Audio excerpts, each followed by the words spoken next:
Steve, welcome to the Positive Leadership Academy podcast. So excited to have you here with us today. Well, thank you, Javier. I'm really happy to be here. Looking forward to meeting you and meeting your audience and answering all your questions the best I can.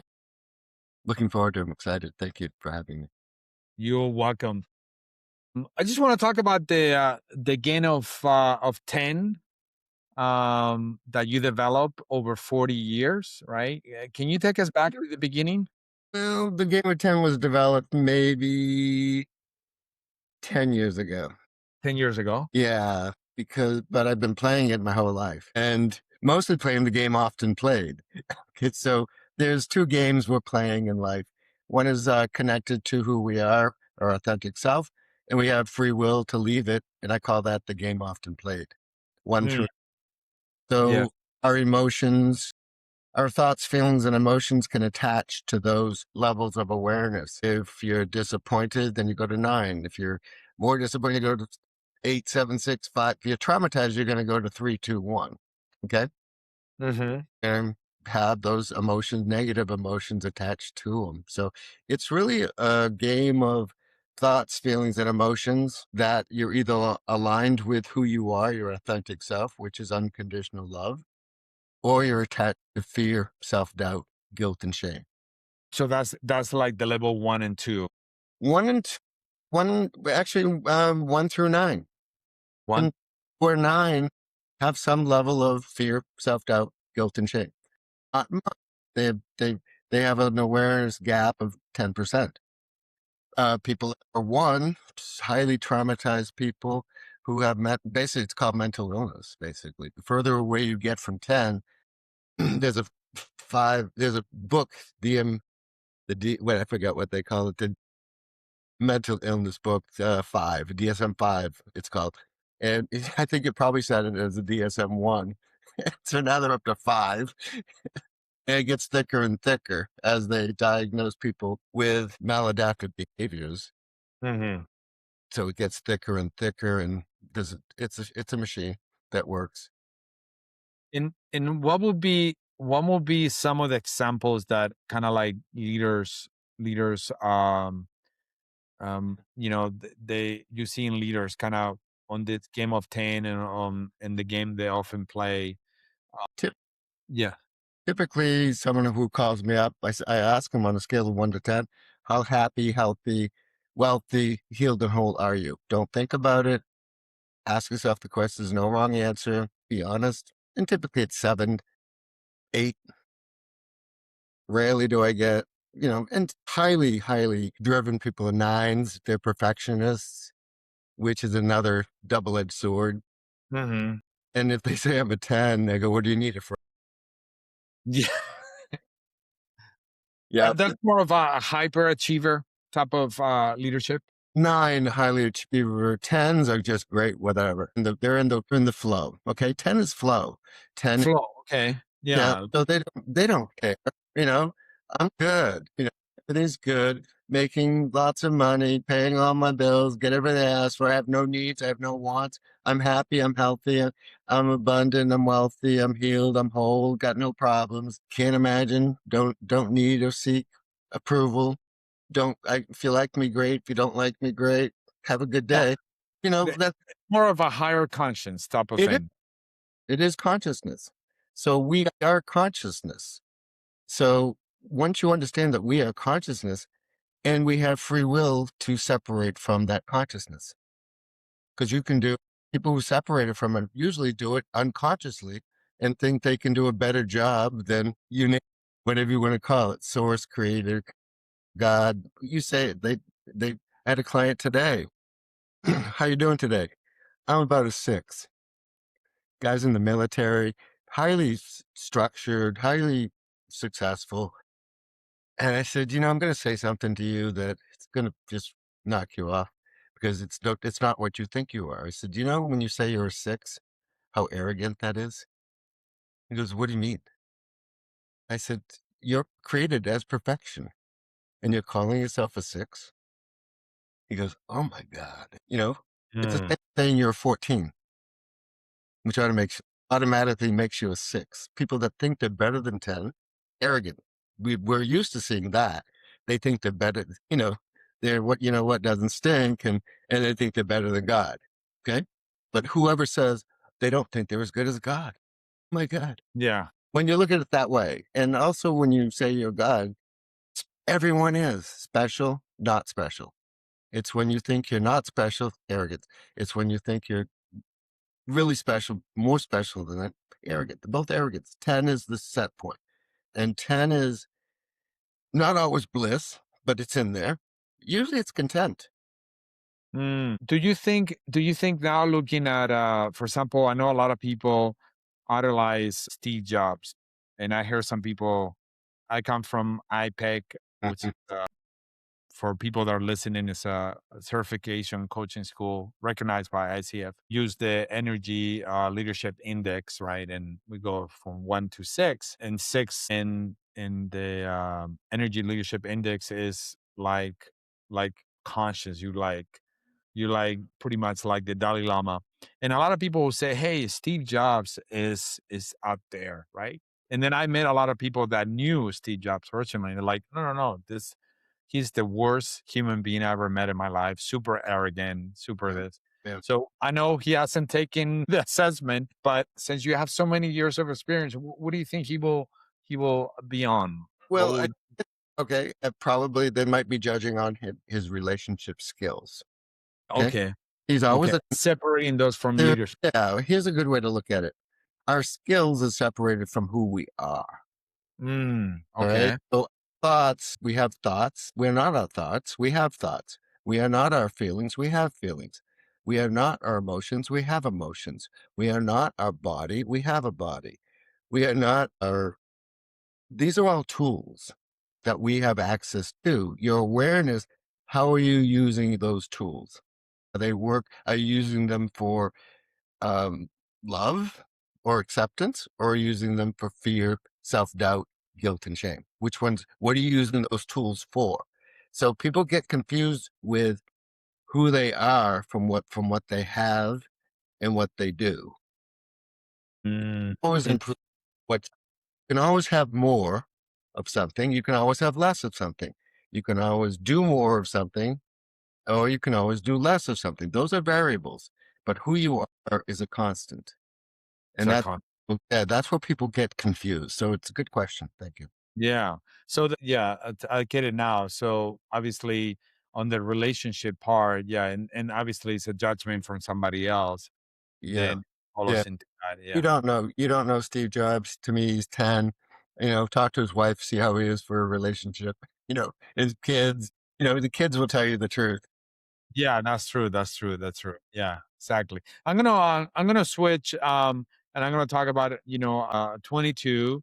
Unfortunately, your father had a major stroke, and you stop into running the family, the Yeah. flower business, and eventually growing it, and kind of tenfold it, right? And how you did that by trial and fire Yeah. experience kind Yeah. of It kind was, of shape your understanding of leadership, because at 22 is a very young age, right? Even though I'm pretty sure you were very mature, but no, no, something.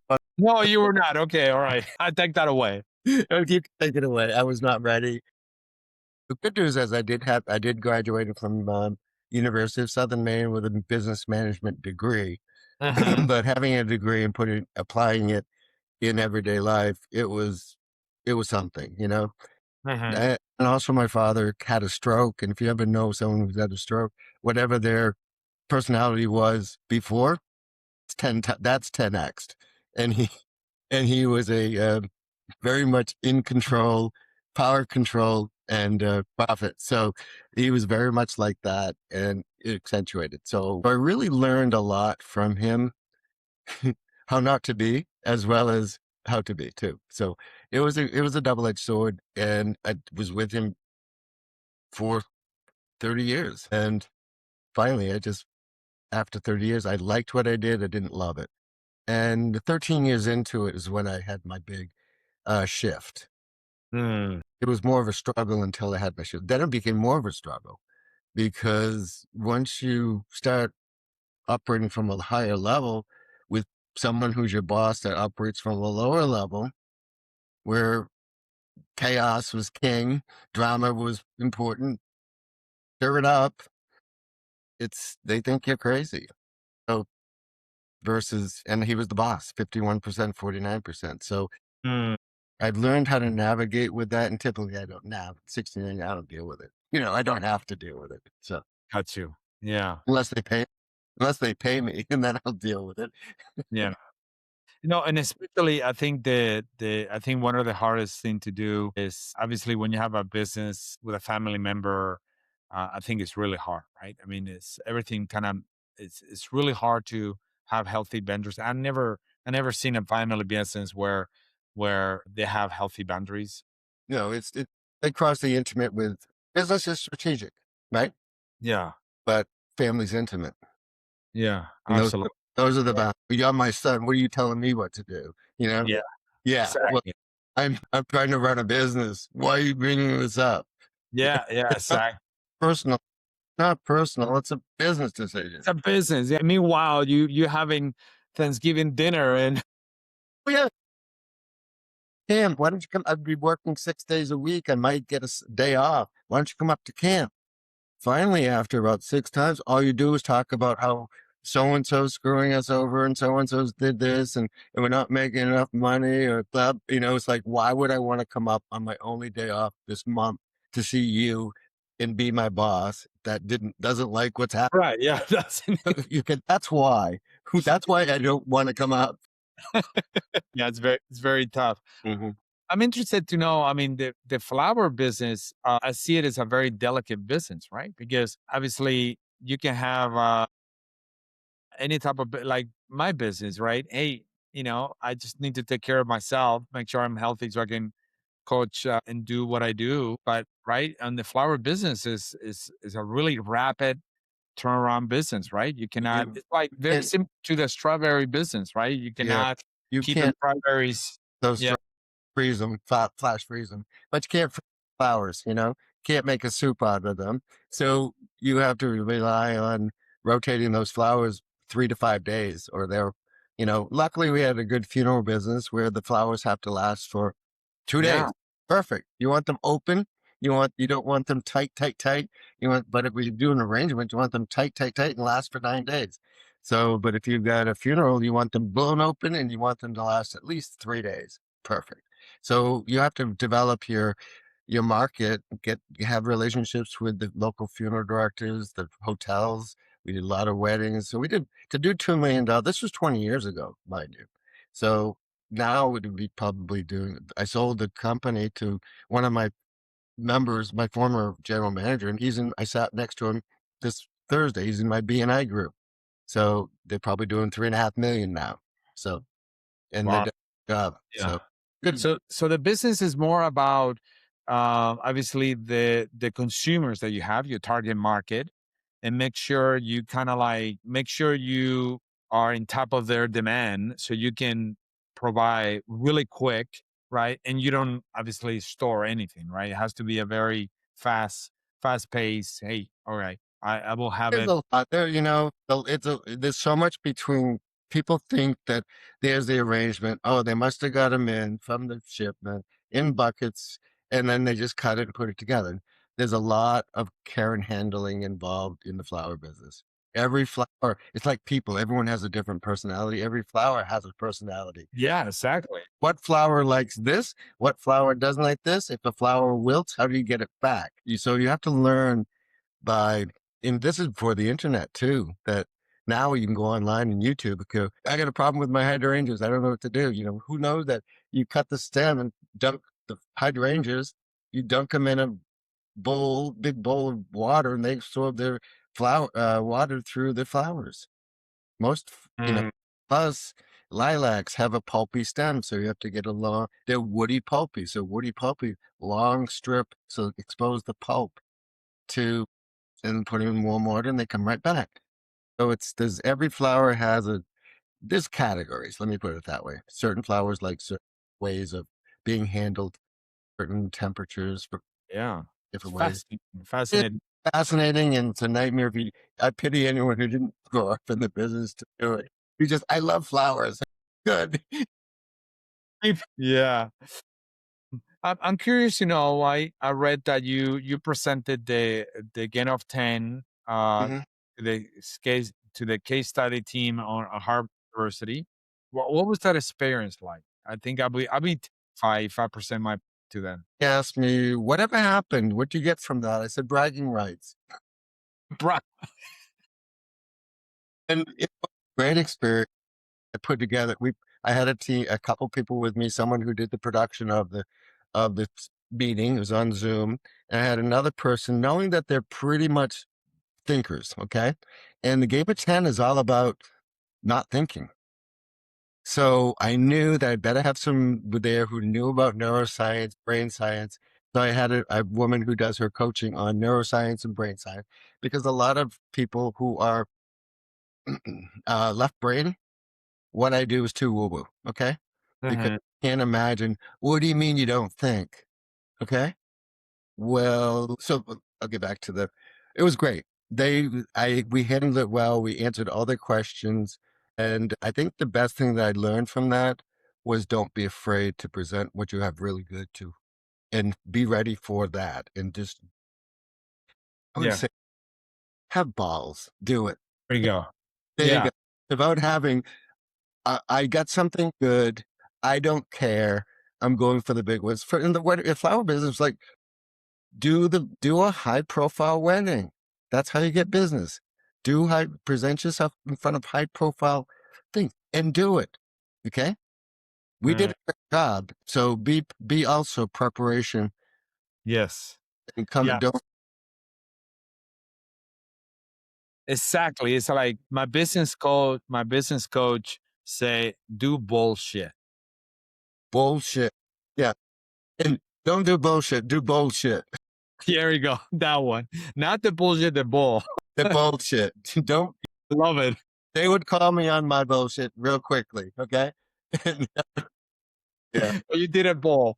I like, You talk about the relationship a little bit. And thank you for sharing. You talk about the relationship with your father, working in his business, but you also wrote a book with your son yep. Spencer, right, called The Father, the Son, and the Aha Moments, right? How was that experience collaborating with your own child, and how did it teach you about the framework you created? Because I think it's a beautiful experience, right? I have two beautiful teenage daughters, but I don't think they're really interested in what I do. I don't think they're interested in writing a book with me at all. Eventually, when they're older, they might. Yep. Yep. But how was that experience for you? Well, the experience was great. First of all, I've been a student of A Course in Miracles for over 33 years. Oh, yeah. Yeah, and guess what? During best thing that happened about COVID, Marianne Williamson was grounded in DC, and she provided miracle-minded coaching with She ran for president twice, so it was amazing. talk about balls. Okay, yeah, yeah. She went into the fire, and I said, I'm going to take that miracle-minded coaching. Maybe I'll get to meet Marianne. Well, there was 174 people in the uh, cohort, and never met her then. I finished the course, 3-month course in a month. Same Then I noticed on Facebook that, write a book. It's the same company that was sponsoring her for Miracle Minded Coaching. It was Difference Press. So I Mhm. applied and write a book, The Game of 10, because I'd been having it in my mind for, at that time, many years, and I wanted to get it out of my head, just ready to write it down. And so I applied. I get a phone call from the owner of Difference Press, Angela Loria, and she says, Steve, yeah, it's Angela. Hi. You're in a pile on my desk and we don't know what to do with you. I said, welcome to my world. So he goes, you're in Miracle Minded Coaching and you want to write a book too? I said, yeah. I said, I finished the homework. We know. I wouldn't be on the phone with you if I didn't. She goes, so what's your book? I said, it's called The Game of 10. And she goes, nobody's going to buy it. So I go, okay. But I love it when people do that. I just love it. Oh, it's baiting. She was baiting me. Okay? Pure bait. Like, she wanted me to react. What do you mean? No, I said, okay. All Yeah. right. Okay. She goes, "Don't you want to know why?" I said, "No, just bait it." When someone baits me, I don't bite ever. Don't do it. So minute goes by.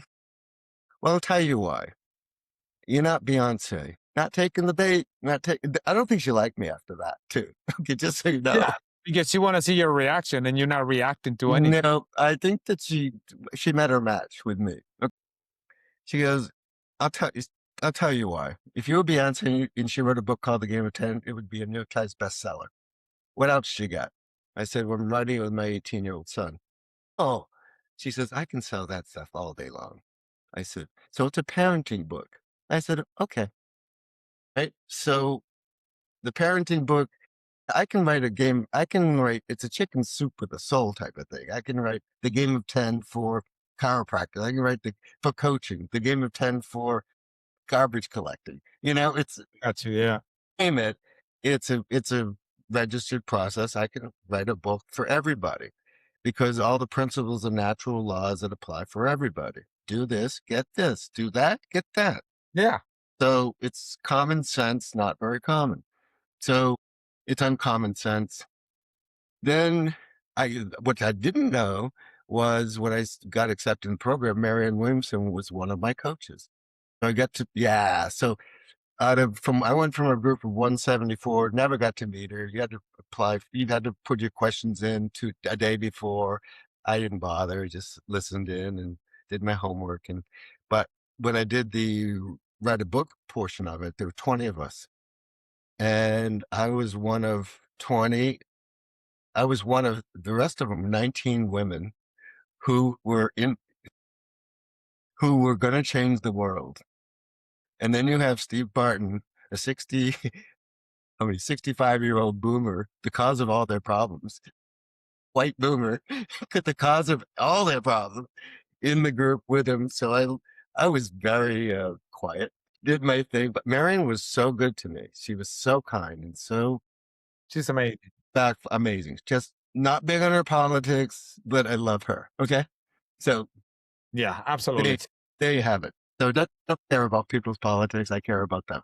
So anyway, one day she says, "Steve, what's the name of your book?" I said, "The Father, the Son, the Aha Moment." She goes, "My God, I love that. Oh my God, where'd you come up with that name?" She goes, "I'm so horrible. This is a 7 times New York Times bestseller, 13 books, famous writer for those who are into personal development and spirituality. Oh my God, that's the best thing. Did you hear that name somewhere? Did you download it? What happened?" I said, "It just came to me."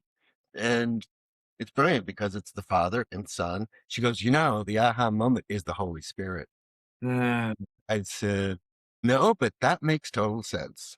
I didn't know it. I was thinking Oprah's going to love this book. Okay. Oprah, she loves the aha moment. In a way, you got someone more, I don't wanna say powerful, but I mean, right? I mean, she's Yeah, when she had that cousin, my son and I went down to meet her in Portsmouth, New Hampshire, at the UNE, University of New Hampshire. And got to and she came to Portland at the University of Southern Maine, got to see her there. So so I know who she is. She knows who I am. Are we friends? Yeah. But not someone I'd call up unless I had something really good. Marianne, I need to talk to you. This is important. How's your yeah. day? If I said, "How's your day?" She says, "Don't ever call me again." Love that. Love that. So talking about the Game of 10, I know you license that to therapists, coaches, and wellness professionals. Mhm. So, I mean, to me, I have a little bit of I used to be a control freak when I was in corporate America. Talking about micromanager, I think I was the worst I might have been up there in the beginning too. yeah. I But couldn't work it days. Couldn't work it days, and nobody could do it better than me. So I've been 1 through 9. So you have to learn how to play the game often played. I can play the game often played better than the people that are playing the game often played. So you got to know how to play that game before you go to 10 and say, "Yeah, been there, done that, not doing it again." not yeah, yeah, yeah, exactly, exactly. That's a good awareness. So what happened when you hand your life's work to someone else to kind of teach? What have you learned about scaling? I have not sold a franchise yet. Okay. I registered the process so that I share with everybody. I tell people the game of 10. Oh, I've also got 340 hours of legal shield to use up too. So if someone wants to take the game of 10 to call it their own, say, go for it, make lots of money. Okay. Because I'm going to send you a letter saying, that's mine. See, You owe me X amount of money plus yeah. damage. I hope you make up what you protect something for. I pay $1,000 a year to keep it protected. So, Gotcha.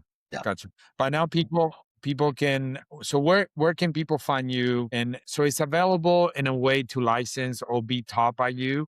Yeah, I have a coach, a person who's a financial advisor up in Canada, I'm teaching for a year the game of 10, game really good rate, so that I can say I've taught.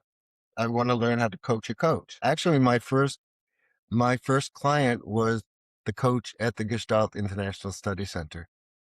Wow. She's one of the founding members, and she also was the head of HR for AT&T World for 30 years. So my first client happened to be a high-level executive. The coach that she was coaching, she was my coach. And she says, I can't hire you now, but as soon as you get your certificate, can you teach me to do what you do? Okay. Kind of like Liam Neeson. I have a highly developed skill that is rare, Mhm. but everyone can do it. Gotcha. So Okay. she hired me for that. It's in the book. So Yes. it's amazing how the game of 10 works for different people. How it works for you will be different how it works. So I don't know the gap. I don't know the situations of the disappointments or the traumas or I listened on a podcast that you said you had PTSD. The person I'm coaching to be a coach had severe PTSD. He claims that he goes, after working with you, I don't have it anymore. Mm, So I can't say it, but he said it and he believes it. So yeah. Yeah. Well, if you think and believe it and don't feel it anymore, you got other stuff he's working through, but the PTSD, yeah. Yeah. So it's such a powerful thing to have radical self acceptance. mm, It's the cure of everything. absolutely. Yeah. Absolutely. Yeah. Absolutely. Yeah. Absolutely. And that's, you mentioned the Course of Miracles. So that's Mhm. a big part of it as well. Where can people find you? They can find me on my website and then you download my book for free, quote unquote, because you get 5 trickles to talk about my coaching business. But you can ignore those if you want, or you can call me for it. www.steve, Steve, Barton, Barton, coaching.com. And pull down to the bottom, sign up for my book. Um, Call me if you're interested. Don't call me if you're not, and enjoy the book. Excellent, excellent. Yes, and I will put those on the show notes as well with your link there, so people can take advantage and get curious, right? I think curiosity is the Curious first. all the time, you know. I Yes, don't believe anything because you've heard of limiting beliefs. yes, They're all limiting. yes. Right, exactly. Well, thank you so much for being part of the Positive Leadership Academy podcast. It was very enjoyable to have you here. Thank you so much, Javier, and it was a pleasure meeting you and talking to your audience. And all the best to you.